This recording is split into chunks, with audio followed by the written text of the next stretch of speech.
அயோத்தி மாஹாத்மியம் 4ஆம் அத்தியாயம். தர்மஹரியின் மகத்துவம். குறிப்பு: இந்த தெய்வம், அதாவது தர்மஹரி, சந்திரஹரியின் தென்கிழக்கில் உள்ளது. அதன் நிறுவனரான நிறுவியாளர் பிராமண தர்மரிடமிருந்து இது அதன் பெயரை பெற்றது. அவர் ஸ்ரீ மகாவிஷ்ணுவை சாந்தப்படுத்தினார் மற்றும் ஸ்ரீ மகாவிஷ்ணுவின் சிலைக்கு முன்னால் தனது பெயரை வைக்க அனுமதிக்கப்பட்டார். இதன் வருடாந்திர விழா ஆஷாடனின் பிரகாசமான பாதியில், அதாவது 11ஆம் நாளில் கொண்டாடப்படுகிறது. அகஸ்திய மாமுனிவர் கூறினார்: தென்கிழக்கு திசையில் சந்திரஹரியின் புனித தலத்திலிருந்து கலியுகத்தின் பாவங்களை அழிப்பவர் தர்மஹரி என்ற தெய்வம் உள்ளது. முன்னர் தர்மர் என்ற பிராமணர் வேதங்கள் மற்றும் வேத அங்கங்களின் கொள்கைகளை நன்கு அறிந்தவராகவும் தனது கடமைகளை மிகவும் கவனமாக கடைபிடிப்பவராகவும் இங்கு யாத்திரைக்காக வந்தார். இங்கு வந்த பிறகு மிகுந்த மரியாதையுடன் ஒரு விரிவான யாத்திரை மேற்கொண்டார். அயோத்தியின் ஒப்பற்ற மகிமையை கண்டு அவர் ஆச்சரியப்பட்டார். தனது கரங்களை உயர்த்தி பிராமணர் மகிழ்ச்சியுடன் அறிவித்தார்: இந்த தீர்த்தம் எவ்வளவு அழகானது! இதன் மகிமை எவ்வளவு சிறந்தது! அயோத்தியை போன்ற வேறு எந்த நகரமும் காணப்படவில்லை. எப்போதும் ஸ்ரீ மகாவிஷ்ணுவின் சக்கரத்தில் நிலை நிறுத்தப்படுவதால் அது பூமியை தொடுவதில்லை. ஹரியே அதில் நிலை நிறுத்தப்பட்டுள்ளதால் அதை எந்த நகரத்துடன் ஒப்பிட முடியும்? இங்கே அனைத்து தீர்த்தங்களும் ஸ்ரீ மகாவிஷ்ணுவின் உலகத்தை வழங்குபவர்கள். விஷ்ணுமூர்த்தியே, தீர்த்தரே, அயோத்தியின் மகத்தான நகரமே, ஒப்பற்ற மகிமை! இங்கு நிலை நிறுத்தப்பட்டிருப்பது புகழுக்கு தகுதியற்றது. இங்குள்ள அனைத்தும் மிகவும் புகழத்தக்கவை. இதை கூறிய பிறகு தர்மர் மிகுந்த மகிழ்ச்சியால் மூழ்கி அயோத்தியின் மகிமையை குறிப்பாக கவனித்த பிறகு அங்கு பல்வேறு வழிகளில் நடனமாடினார். தர்மர் இவ்வாறு நடனமாடுவதைக் கண்டதும் கருணையும் கொண்ட மஞ்சள் அங்கி அணிந்த பகவான் ஸ்ரீஹரி அவர் முன் தோன்றினார். தர்மர் ஸ்ரீஹரியை வணங்கி மிகுந்த மரியாதையுடன் அவரை புகழ்ந்தார். தர்மர் கூறினார்: பார்க்கடலில் வசிக்கும் இறைவனுக்கு வணக்கம். சேஷ சயனத்தில் புனித அரவத்தின் மீது படுத்திருக்கும் இறைவனுக்கு வணக்கம். சங்கரனாரால் தீண்டப்பட்ட தெய்வீக பாதங்களை கொண்ட ஸ்ரீ மகாவிஷ்ணுவிற்கு வணக்கம். சிறந்த பாதங்களை பக்தியுடன் வணங்கும் இறைவனுக்கு வணக்கம். ஆஜன் எனப்படும் பிரம்மதேவர் மற்றும் பிறரின் விருப்பமானவரே, உங்களுக்கு வணக்கம். அற்புதமான அங்கங்களையும் சிறந்த கண்களையும் கொண்ட மாதவருக்கு மீண்டும் மீண்டும் வணக்கம். தாமரை போன்ற பாதங்களை கொண்ட இறைவனுக்கு, தாமரை போன்ற தொப்புள் கொண்டவருக்கு, பெருங்கடலில் அலைகளால் உடல் தொடப்பட்ட சாரங்கனை தாங்கியவருக்கு வணக்கம். யோக நித்திரை கொண்ட இறைவனுக்கு வணக்கம். முன்னணி யோகிகளால் ஆத்மா தியானிக்கப்படும் இறைவனுக்கு, கருடனின் மீது அமர்ந்த இறைவனுக்கும் கோவிந்தனுக்கும் மீண்டும் மீண்டும் வணக்கம். சிறந்த முடிகள், மூக்கு மற்றும் நெற்றியை கொண்ட ஸ்ரீதரனுக்கும், நல்ல ஆடைகளையும் நல்ல நிறத்தையும் கொண்ட சக்கரத்தை தாங்கிய இறைவனுக்கும் வணக்கம். நல்ல வலிமை மிக்க கரங்களுடன் உங்களுக்கு வணக்கம். கவர்ச்சிகரமான தண்டுகளை கொண்ட உங்களுக்கு வணக்கங்கள். நல்ல இருப்பிடத்தையும் கல்வியையும் கொண்ட இறைவனுக்கு, மிகவும் தெய்வீகமான கதாயுதத்தை தாங்கும் இறைவனுக்கு வணக்கம். அமைதியான கேசவனுக்கும் வாமனமூர்த்திக்கும் வணக்கம். தர்மத்தை விரும்பும் தங்களுக்கும் மஞ்சள் நிற அங்கிகளை அணிந்த இறைவனுக்கும் வணக்கம். அகஸ்தியமா முனிவர் கூறினார்: தர்மத்தால் இவ்வாறு புகழப்பட்ட போது தாராள மனப்பான்மை கொண்ட ஸ்ரீயின் மகிழ்ச்சி அடைந்த இறைவன், பிரபஞ்சத்தின் இறைவன், தர்மத்திற்கு மகிழ்ச்சியுடன் இந்த வார்த்தைகளை கூறினார். ஸ்ரீ பகவான் கூறலானார்: நல்ல புனித சடங்குகளின் தர்மரே, உமது இந்த பிரார்த்தனையால் நான் மகிழ்ச்சி அடைகிறேன்.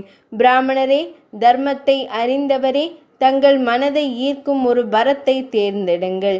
இந்த பிரார்த்தனையின் மூலம் என்னை புகழ்ந்து பேசும் மனிதன் அனைத்து நேசத்திற்குரிய ஆசைகளையும் அடைகிறான். அவர் வணங்கப்படுகிறார். எப்போதும் மகிமையும் செழிப்பும் கொண்டவர். தர்மர் கூறினார்: கடவுளே, தாங்கள் மகிழ்ச்சி அடைந்தால் பிரபஞ்சத்தின் ஆண்டவராகிய தாம் தங்களை இங்கே என் பெயருடன் முன்னிட்டு நிறுவுவேன். பிரபஞ்சத்தின் தலைவரே, அகஸ்தியமா முனிவர் கூறினார். அப்படியே ஆகட்டும் என்று கூறிய பிறகு கடவுள் தர்மஹரி ஆனார். பகவான் தர்மஹரியை நினைவு கூறுவதன் மூலம் ஒரு மனிதன் விடுதலை பெறுகிறான். பக்தன் தனது மனதில் பக்தி எண்ணங்கள் நிறைந்த மனதுடன் சரையு நதியில் நீரில் நீராடி பகவான் தர்மஹரியை தரிசிக்க வேண்டும். அப்போது அவர் அனைத்து பாவங்களிலிருந்தும் விடுதலை பெறுவார். இங்கு செய்யப்படும் தானங்கள், ஹோமம், ஜபம் மற்றும் பிராமணர்களுக்கு உணவளித்தல் ஆகியவற்றின் சடங்குகள் எல்லையற்ற நன்மை பயக்கும் மற்றும் ஸ்ரீ மகாவிஷ்ணுவின் உலகில் வசிக்க உகந்ததாக இருக்கும். தெரிந்தோ தெரியாமலோ ஏதேனும் தீமை செய்யப்பட்டிருந்தால் அதை அகற்றுவதற்கு பரிகார சடங்குகள் கவனமாக செய்யப்பட வேண்டும். உரியவர்களால் பரிகார சடங்குகளை செய்வதால் அவனுடைய பாவம் அழிந்துவிடும். எனவே பரிகார சடங்குகள் இங்கே கட்டளைகளின்படி செய்யப்பட வேண்டும். தெரிந்தோ தெரியாமலோ அல்லது அரசர் அல்லது மற்றவர்களால் கட்டுப்படுத்தப்பட்டதன் காரணமாக ஒரு மனிதன் கட்டாயப்படுத்தப்பட்டால், மத சடங்குகளின் அன்றாட வழக்கத்தில் ஏதேனும் முறிவு அல்லது குறைபாடு ஏற்பட்டால் அவர் மிகுந்த கவனத்துடன் பரிகார சடங்குகளை செய்ய வேண்டும். இங்கு பகவான் ஸ்ரீ மகாவிஷ்ணுவே மிகுந்த அன்புடன் வசிக்கிறார். எனவே இதன் மகத்துவத்தை மனிதர்களால் விவரிக்க முடியாது. ஆஷாட மாதத்தின் பிரகாசமான பாதியில் 11ஆம் நாளில் அவரது வருடாந்திர விழா கட்டளைகளின்படி கொண்டாடப்பட வேண்டும். சிறந்த பிராமணரே, ஸ்வர்க துவாரத்தில் புனித நீராடி பகவான் தர்மஹரியை தரிசிப்பதன் மூலம் பக்தன் தனது அனைத்து பாவங்களிலிருந்தும் விடுபட்டு எப்போதும் ஸ்ரீ மகாவிஷ்ணுவின் உலகில் வசிப்பான். இதற்கு தெற்கே ஒரு சிறந்த தங்க சுரங்கம் உள்ளது. இங்குதான் குபேரன் ரகுவை பார்த்து பயந்ததால் பெரும் தங்க மழையை பொழிந்தான்.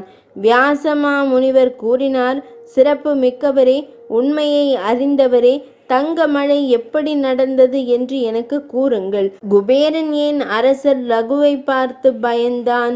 நல்ல புனித சடங்குகளின் இதையெல்லாம் விரிவாக கூறுங்கள் முனிவரே. புனித கதைகளையும் தெய்வீக ரகசியங்களையும் கேட்பதன் மூலம் என் மனம் திருப்தி அடையவில்லை. அகஸ்தியமா முனிவர் கூறினார், பிராமணரே கேளுங்கள். தங்கத்தின் சிறந்த தோற்றத்தை பற்றி நான் உங்களுக்கு கூறுகிறேன். அதை பற்றி கேட்பது, அதாவது பொழிவது, மக்களுக்கு மிகுந்த ஆச்சரியத்தை ஏற்படுத்துகிறது. முன்பு ரகு என்ற ஒரு மன்னன் இருந்தார். அவர் இக்ஷ்வாகு குலத்தை செழிக்கச் செய்தார். அவர் தன் சிறந்த வீரத்தாலும் தன் சொந்த கரங்களின் வலிமையாலும் உலகம் முழுவதையும் நிர்வாகம் செய்து வந்தார். தன் உயர்ந்த வீரத்தால் அவர் தன் எதிரிகளை துன்புறுத்தினார். அவர்கள் அப்போது தன் நற்பெயரை புகழ்ந்து பாடல்களை பாடினார்கள்.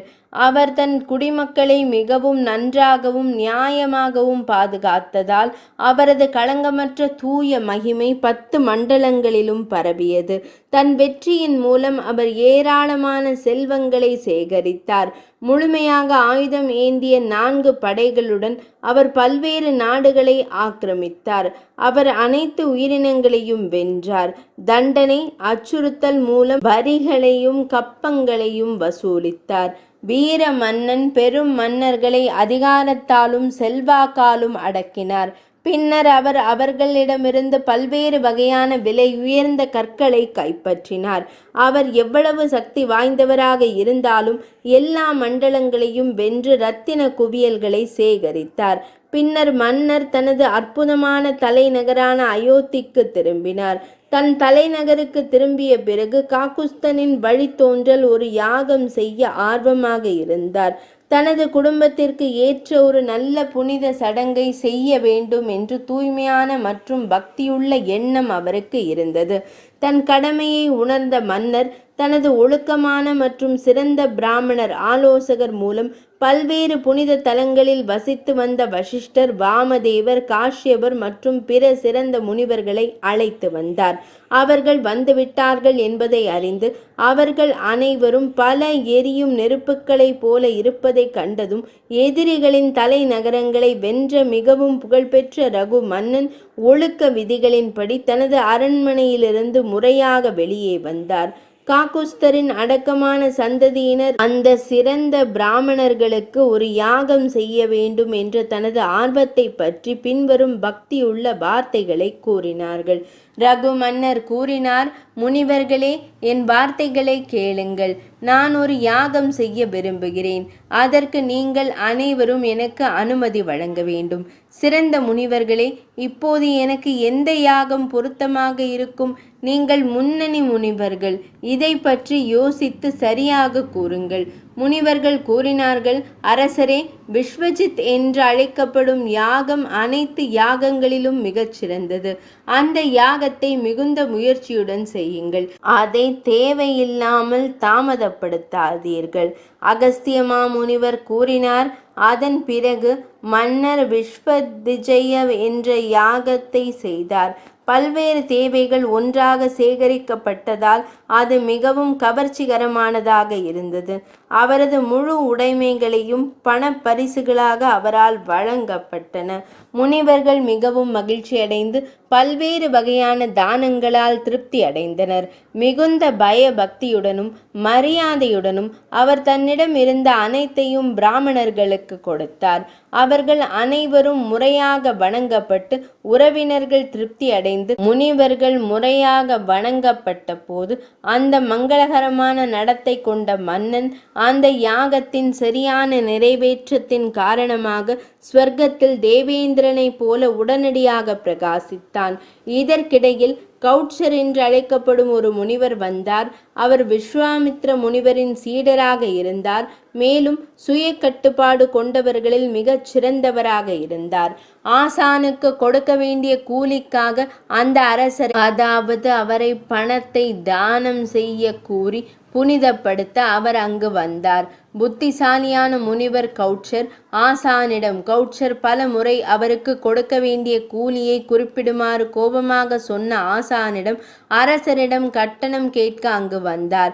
விஸ்வாமித்ர முனிவர் கூறினார், உடனடியாக 14 கோடி தங்கத் துண்டுகளை என்னிடம் கொண்டு வாருங்கள். அதுதான் என் கூலி. துரதிருஷ்டவசமாக ஏற்கனவே தனது முழு செல்வத்தையும் பணமாக அளித்திருந்த மன்னர்களின் ஆபரணமான ரகுவை வேண்டி கௌட்சர் அங்கு வந்தார். பரிசுகள். அவர் வந்திருப்பதை கண்டதும் எதிரிகளை எரிக்கும் ரகு மன்னன் உடனடியாக எழுந்து அவரை முறையாக வணங்கினார். அவரது வரவேற்பு சேவையின் போது புனித சடங்குகளுக்காக மண் பானைகளை மட்டுமே பயன்படுத்தினார். வழிபாட்டிற்காக இத்தகைய இயற்கையான தேவைகள் சேகரிக்கப்படுவதை கண்டதும் புகழ்பெற்ற முனிவர் திகைத்து போனார். எந்த மகிழ்ச்சியும் இல்லாமல் கூலியை பெறுவதற்கான நம்பிக்கையை அவர் கைவிட்டார். ஆனால் பொருத்தமான அறிக்கைகள் வெளியிடுவதில் அவர் ஒரு நிபுணர் என்பதால் இனிமையாக பேசினார். கௌட்சர் கூறினார், அரசரே, தாங்கள் செழிப்பாக இருக்கட்டும்.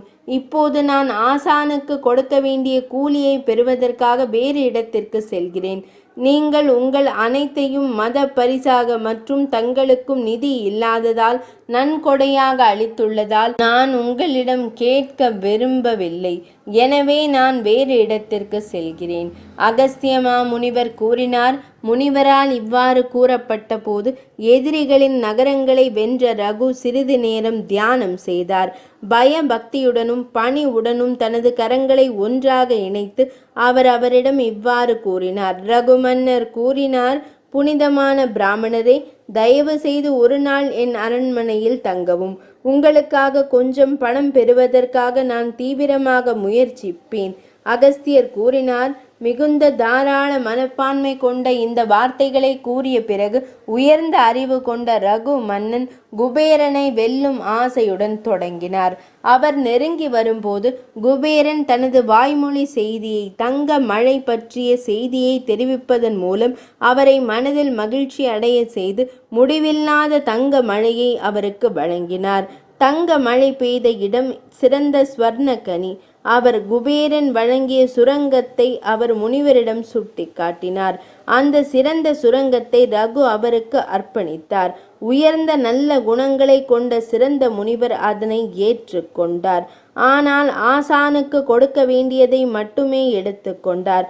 மற்ற அனைத்தையும் அவர் மரியாதையுடன் அரசரிடம் திருப்பி அனுப்பினார். மகிழ்ச்சி அடைந்த கௌட்சர் புத்திசாலி மக்களில் மிகச் சிறந்தவர். அவருக்கு வரங்களையும் வழங்கினார். கௌட்சர் கூறினார், அரசரே, உங்கள் சொந்த குடும்பத்தின் அனைத்து நல்ல குணங்களையும் கொண்ட ஒரு நல்ல மகனை நீங்கள் பெறட்டும். இந்த ஸ்வர்ண கனி உங்களுக்கு உடனடியாக விரும்பிய நன்மைகளை வழங்கும். இங்கே ஒரு பெரிய தீர்த்தம் இருக்கும். அது எப்போதும் அனைத்து பாவங்களையும் நீக்கும். இங்கே புனித நீராடி தான தர்மங்கள் செய்வதன் மூலம் மனிதர்கள் செல்வத்தையும் மகிமையையும் பெறுவார்கள். வைகாசி மாதத்தில் பிரகாசமான பாதியில் 12ஆம் நாளில் வருடாந்திர விழா கொண்டாடப்பட வேண்டும் என்பதை நினைவில் கொள்ள வேண்டும். என் உதாரணத்தில் மனிதர்கள் விரும்பும் அனைத்து விதமான பொருட்களையும் பெறுவார்கள். அகஸ்திய முனிவர் கூறினார், அரசருக்கு இவ்வாறு வரங்களை வழங்கிய பிறகு தனது மனதில் மகிழ்ச்சி அடைந்த கௌட்சர் தனது ஆசானின் ஆசிரமத்தை நோக்கி தனது சொந்த பணிக்காக ஆர்வத்துடன் புறப்பட்டார்.